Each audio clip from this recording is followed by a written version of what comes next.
Within a month, we're going to have Trump's first budget. But even now, long before we get that budget, we are getting some indication of some of the government programs that might end up on the chopping block. And get ready for this. You've seen these names in this sort of list before. So here are the programs that face elimination or a large decrease in funding. These are all elimination. Corporation for Public Broadcasting, the Legal Services Corporation, Americorps, just the entirety of Americorps, the National Endowment for the Arts and the Humanities, the Corporation for National and Community Service. That sounds like the sort of place Obama would hang out. We want to get rid of that. The Neighborhood Reinvestment Corporation, they're considering a massive reducing of their funding. The White House's Office of National Drug Control Policy, well, of course you get rid of that. You want to be strong on drugs, so you get rid of the group that's doing it. And then that's the Import-Export Bank, which seems amazing to me that Donald Trump, who says that we're getting screwed by foreign countries and our import-export balance is so off, so of course you get rid of the organization that provides loans to foreign corporations that want to buy our products. But they're considering getting rid of that as well. And you shouldn't be surprised at any of these. That's why I said that getting Trump in is not just terrible for progressives because of his core policies, the immigration ban, the border wall. It's because when you put these psychopaths in charge of the budget, they get to cut everything if they want to. Dozens, hundreds of programs eliminated, just gone. And good luck setting them up again in the future. I mean, you get rid of the Corporation for Public Broadcasting, you get rid of the National Endowment for the Arts and the Humanities, and we're talking about jobs that are gone, organizations that are defunded, people's careers done for good, gone.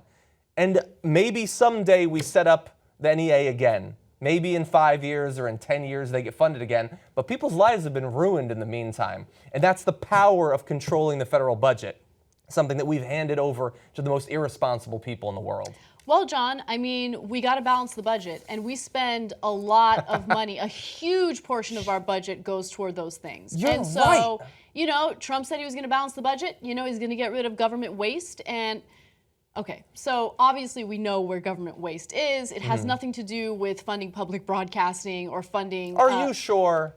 Are you sure? Yes, Let's run the number. Let's run the numbers on our desk computer that we have right here. Okay, so you take all those programs. You could probably make a lot of money, right? Okay, cutting the programs listed on the memo would save about $2.5 billion. Billion dollars? Wow, it's a lot of money. Okay, let's input that into the old computer there. Boop. Okay, but what percentage of the total budget is that? Well, the Congressional Budget Office projects that the government will spend $4 trillion in 2017 alone. Oh. Boop. That's nothing. Right. That's nothing. That's nothing. And the reason that that's important is not just because it's sad and I'm going to cry later because of it. It's because they don't actually give a fuck about the money that's going to be saved from it. They want to kill it. Trump isn't like the guy who thought of, hey, maybe we could kill the NEA or the national, all those programs. They've been talking about it since the 80s. Almost all of these same programs. And so this is one of the areas where Trump is not a maverick. He's just doing the same thing that the conservatives always wanted to do, except we stupidly gave him the ability to do it. So now they're decades-long battles to destroy these programs that overwhelmingly help out libs and poor people, old people, those are disadvantaged in a number of different ways, can now all be swept away possibly for good. Yeah, and look, you talk about the lives that'll be destroyed because they'll lose their jobs if we defund these programs. But it goes further than that. I think that it's going to have a negative impact on future generations because, look, the arts are so important for so many young people who are studying, right? It actually helps with critical thinking. It helps with your academics.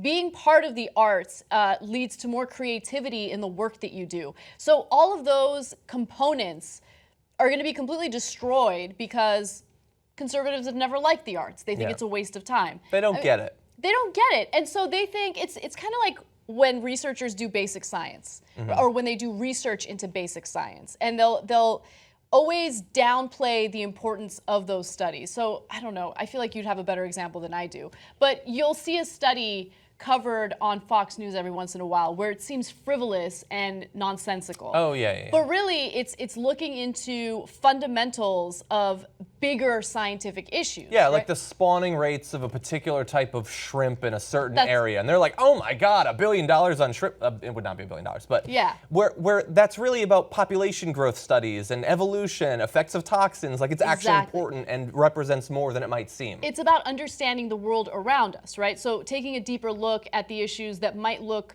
dumb on the surface, but actually do have a point to them. And so I feel the same way about the arts. Like they might look at the arts and think like, oh, we're funding this, like music, dance, like who cares about these things, or painting, whatever it is.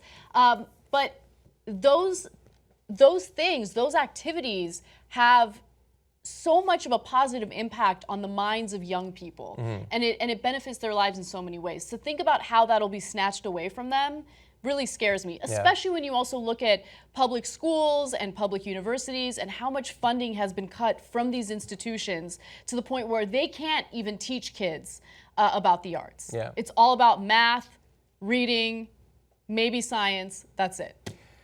Yeah. A little bit more bad news before my two attempts at a solution to this problem, or at least something that could help. First of all, in terms of, you brought up the balancing the budget, and Trump has talked about that.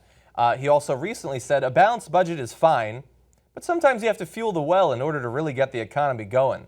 I want a balanced budget eventually, but I want to have a strong military.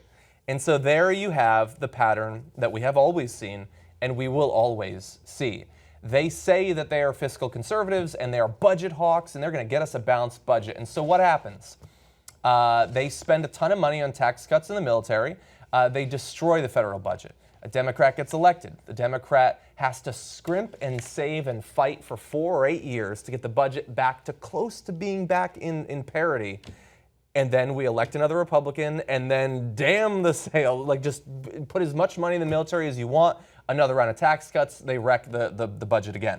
And so he is setting us up for that. And in fact, they mentioned over the weekend that they want to spend significantly more on the military, tens of billions of dollars.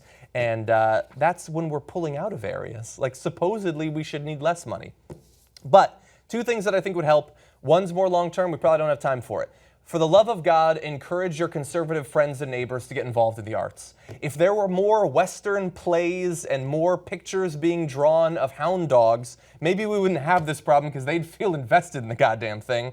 That's probably not going to happen. So the rich celebrities in the various arts, the singers, the musicians, the actors who speak out in favor of the arts, many times will provide money for the arts. Well, we're going to need that money soon. So hopefully they will put their paychecks where their mouths are and help to fill the gap for another number of important programs when their funding is almost inevitably going to be cut. You can help hire investigative reporters that'll chase down stories no one else will. Be the media. TYTnetwork.com/go.